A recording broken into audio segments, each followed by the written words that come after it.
We are starting with debating Premier League strikers, Joe. There's a lot of chat about Premier League strikers. There have been some huge name arrivals. There have been some that have been promoted. There have been transfers. So a lot of talk about the number 9 spot. What's the plan? Yeah, we're going to go through every team's number 9. Some teams have more than one, so you'll have to decide in the moment and rank them A to E. Should we start with Arsenal? Alphabetical order? A, B, are we saying we've got to have at least one in each category? One in each category, I think. Cool. Gyokeres, Al, you may as well take us away, mate. Came on in April, and I was speaking about him, and I got killed for mentioning that he had a few limitations. I think people have seen that now. I think people have seen that there are certain limitations. But he was being spoken about at that point for about £80 million. And when he's at that price, I think I have more concerns. If he's £55 million, which he came in, I'm more okay with it. I think people look at Gyokeres and he's massive, and they assume he's strong, and he is strong. But he's strong shoulder to shoulder. When he gets put back against the defender, I see the limitations we saw against De Ligt, right? He's a good player. I think ultimately, if he scores 15 non-penalty goals across the season, that might be enough. We're not that far away. So he's not, in my opinion, the best striker in the league, but I think he has a lot of value. And in certain game states, I think he could be top for us. I think maybe the biggest issue for him is not having Havertz. Because for me, that first half against Anfield, Havertz would have suited that. Second half, as the game opens out, Gyokeres, bigger spaces, that suits him. So it's kind of that yin and yang, I think. So where would you go? You go... Where would I go?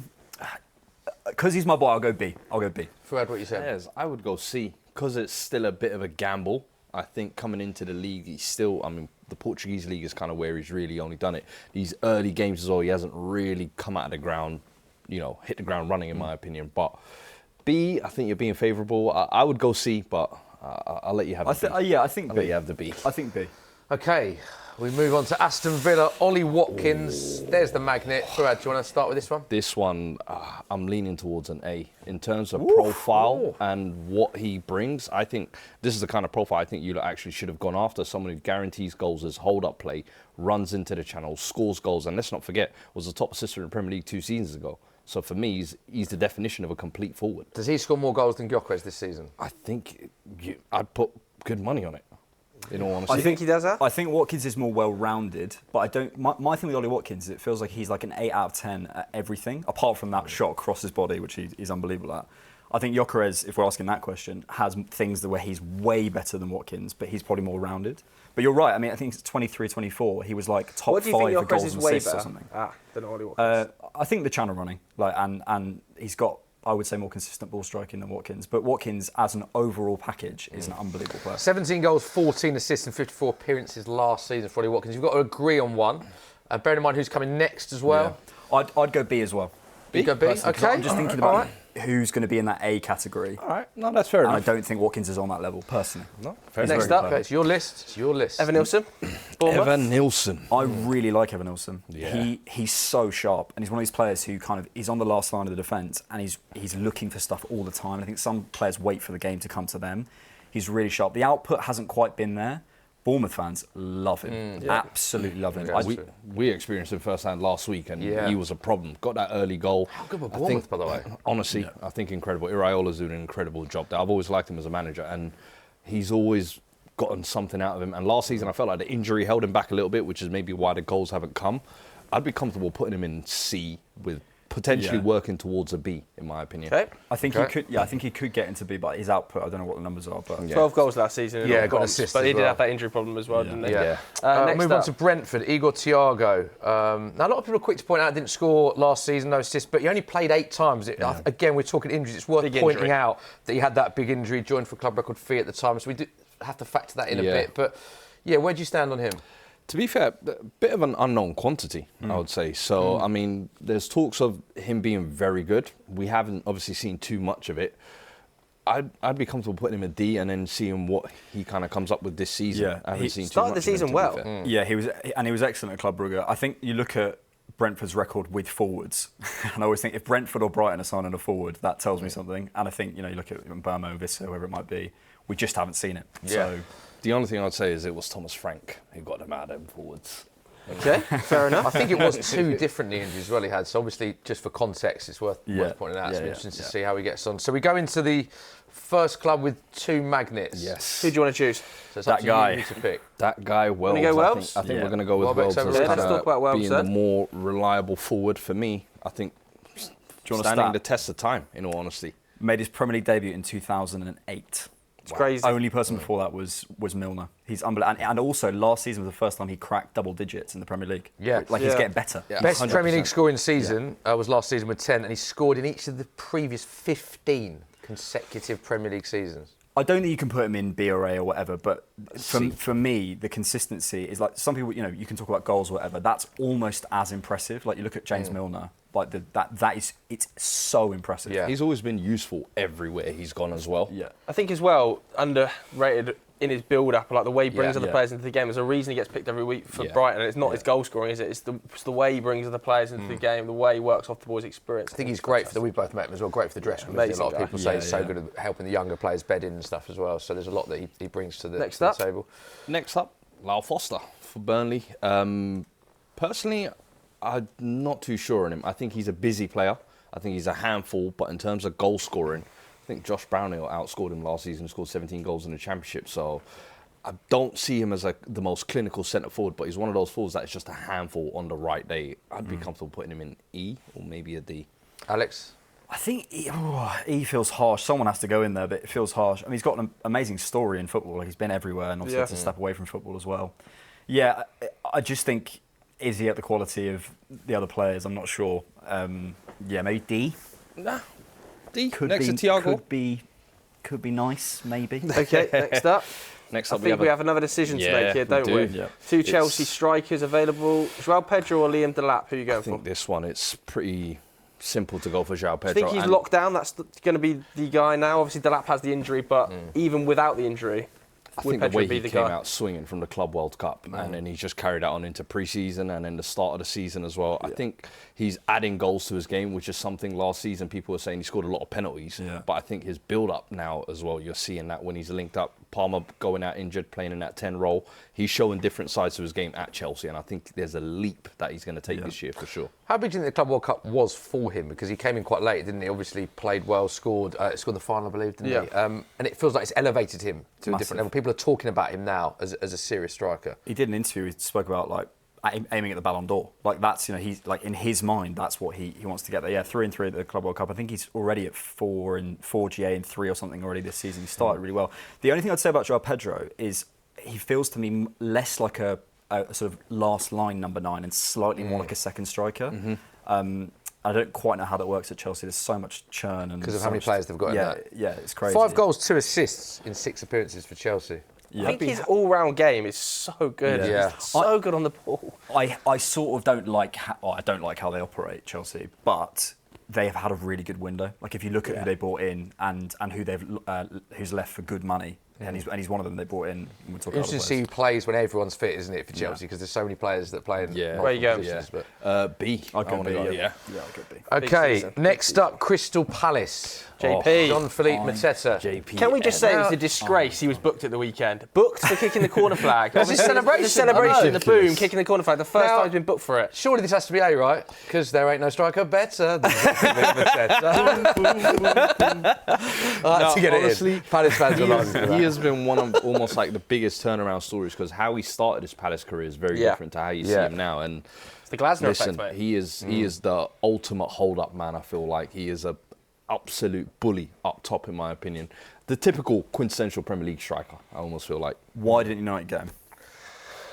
Well, he would have been a fantastic player for United, but you've got to convince Crystal Palace to sell as well, haven't you? Obviously, they lost Eze, were very close to losing Gay here. I think to lose They couldn't Mateta lose as well him. would have been a hammer blow. We know how difficult it was to deal with Parish and Glasner at the back end of the season. I think, I think it's a good not as talking point easy you as raised just there getting him out because I do feel like he's been underrated. Yeah. In terms of underrated strikers, he would be right up there for me for years. Because if you look at the amount of clubs that needed a number 9 this summer, I was surprised a not rare more clubs profile. went in But for clubs him were when going he's in a for him, weren't they? trend-proven player. they were rejecting 40 million bids from Atalanta. And like I you think say, it's not- Palace won't want to lose him. not but gonna be a he cheap would deal have. to do. Yeah, I mean, I think almost every big 6 club went for a striker. He's unreal. The only thing I'd say is I think Eze will be a big miss for him because that connection was massive, and especially on the transition, Eze playing those balls through from Mateta to latch onto could be There a we big go. miss. I want to go B. Okay, Or would you say A? Yeah, no, I'll go with B. I'll go with He's B. getting populated. Yeah. I think about who's what? coming out. Yeah. I'd agree with B. I think he's underrated, Mateta. Yeah. I think he's a good... Next Next up, I we have think we another might double. well have a duo, Beto or Tiano Barry. Who do you want to I think talk about? Beto, I would go with, just because he's starting at the moment, and I think Tierno Barry will eventually get into the side, but I think Beto, second half of last season, he showed kind of a typical David Moyes centre forward, big bully up front, can hold up the ball, but then pop up with a couple of goals as well. And start of the season, I think that was the question: is he going to score enough goals to help Everton actually be functional? Well, Moyes wasn't happy with him in pre-season, was he? He called him out publicly. Yeah. He said he wasn't happy with how he was performing in pre-season. So, and I know we put him down, but Barry got the honorary co-sign. I think better if you remove that. Was it February, that run where he scored like in every game for like 4 games or something? I wonder how people would feel about him because, I mean, Everton fans love him. I think as a character, they really, really rate him. But I wonder if by the end of this season whether he's on the board. Kind of reminds me of how Palace and Mateta. I think he could have a similar story. But with Tierno Barry coming in where as well. Where are we going then?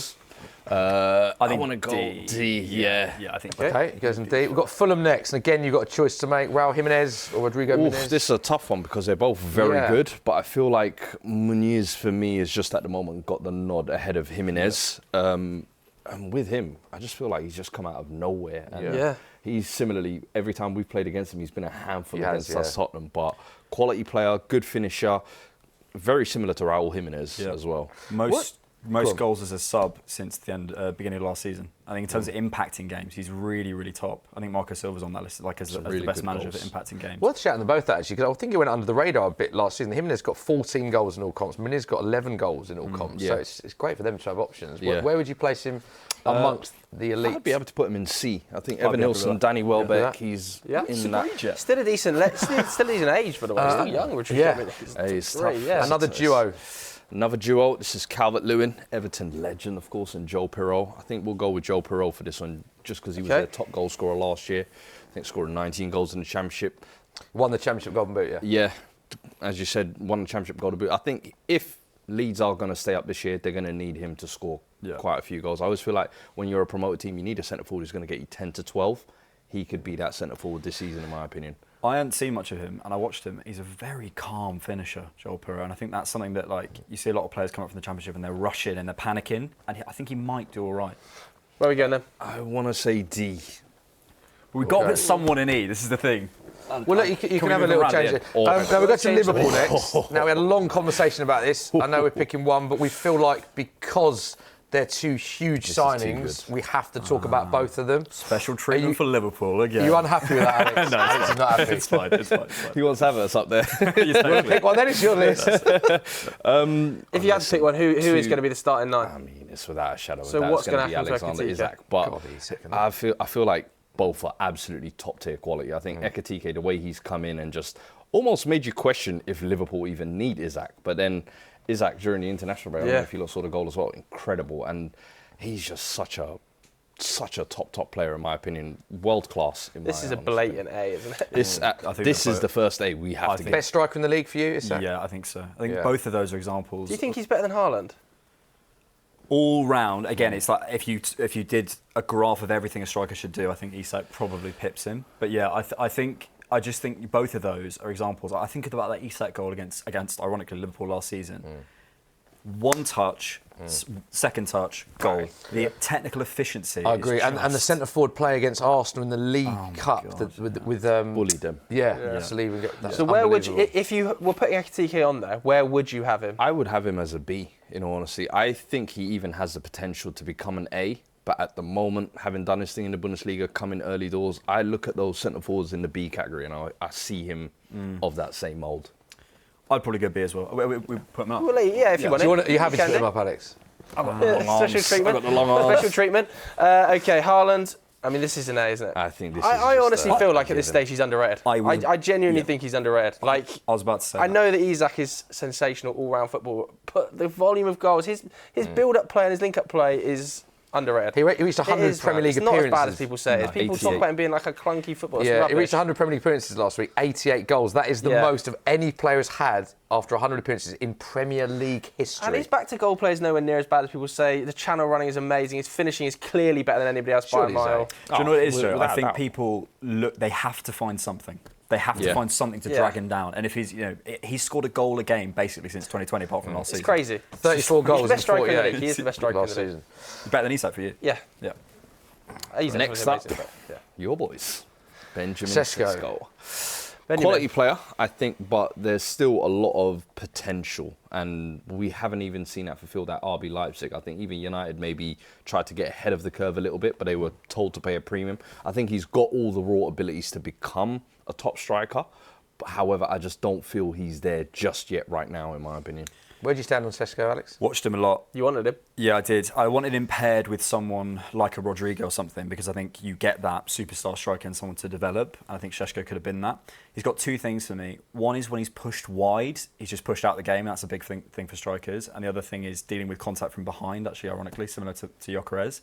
If he gets some service and United sort themselves out, I think he's one of those in 18 months, everyone will be going, oh it was obvious. Mm-mm. I think for the moment, though, I'd be comfortable putting him in C. I don't think he's done enough to be in the B category just yet. Look, ultimately, in this United side, he won't look like a B player. I think he is a B player. Yeah. But, okay, if you want to go for C. Put him in C. Okay. That's fair. Right. Newcastle have got another two. Who do you want to talk about, Wissa or Voltemada? Two late both? signings. I think Wissa would be the one I go for. That's the one they kind of chased all summer long, and Voltemade, he'll be an interesting record player. signing, though. Yeah. Voltemada had a good under-21s, didn't he? Quick point on Voltemada, though. This is a big group. And we're kind of returning to that. I think a lot of this is about evading the press. I think Voltemada's massive for that. But Wissa, I think I'm right in saying he got the same amount of non-penalty goals as Isak last season.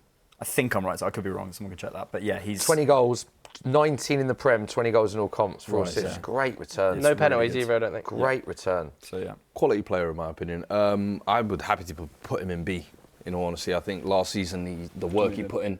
I think he suits perfectly that Newcastle system. Yeah. The way they operate off the ball, the counter-attacking threat, the counter-pressing, his work rate off the ball, I think it's perfect for Eddie Howe in that number 9 role. I agree. I think his age as well, 29. Yeah. Chris Woods.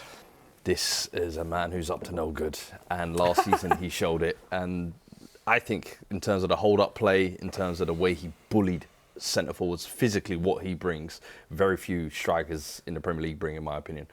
Don't know if I would put him where I would put him, to be fair. That's the thing, because last season was a bit almost an anomaly in terms of the last couple of years of his, but really good player, and I like what he brings. He scored double figures of goals an incredible amount of times in the Premier League, like consistent plus 10 goal scorer. His first record Premier League goal scorer as well. it's 20 and 40, I think it was last season. I think he's 2 teams record goal scorer in the Premier League. Is it? Burnley and Wow.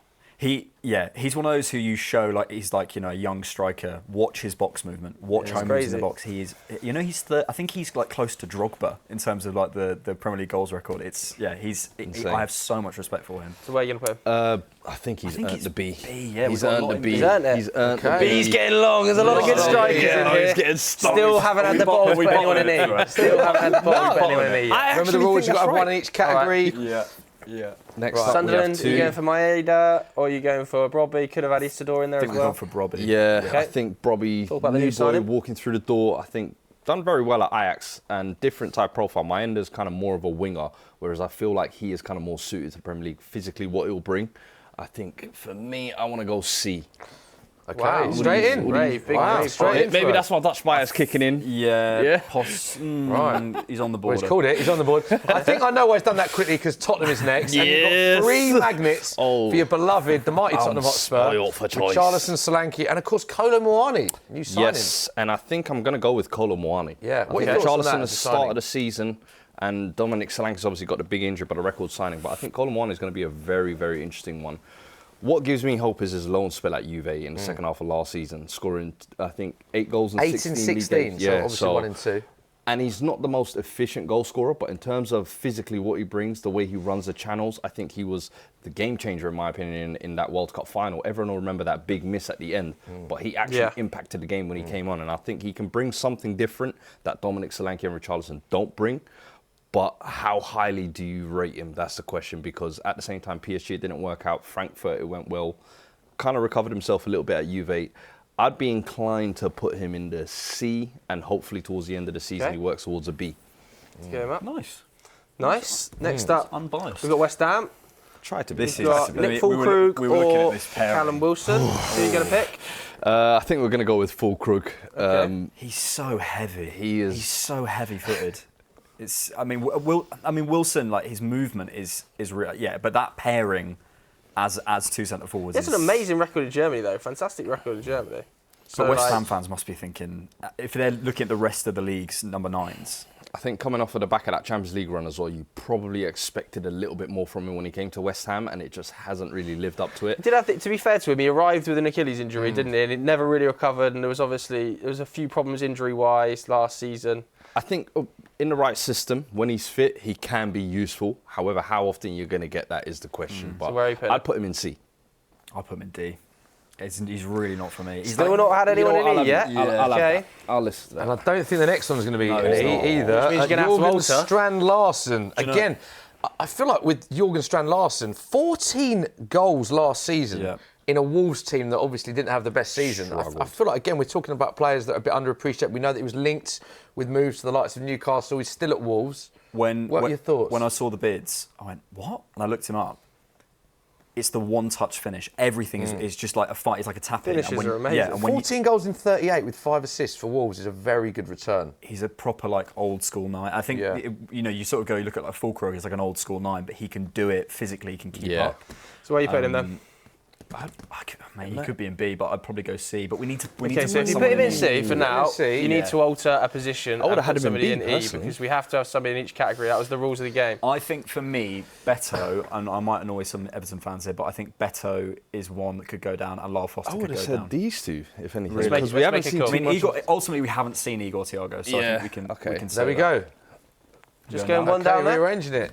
Whoa, look at I'd be happy to You're getting neat now. put him Oh, they're going 2. Look at that. They've gone from 0 to 2. Wow. You know what? I can hear it. Sorry, West Ham. I can He's gone hear with it. he doesn't like the clarets, does he? Look, the claret. West Ham do and not Burnley. like There we go. Fulham at all. Well, there is confirmation. Alex Moneypenny with the quick shift. Yeah. There is confirmation of Alex and Fuad ranking each club's number 9. Let us know what you think of that at home. Haaland and Isak quite rightly in A.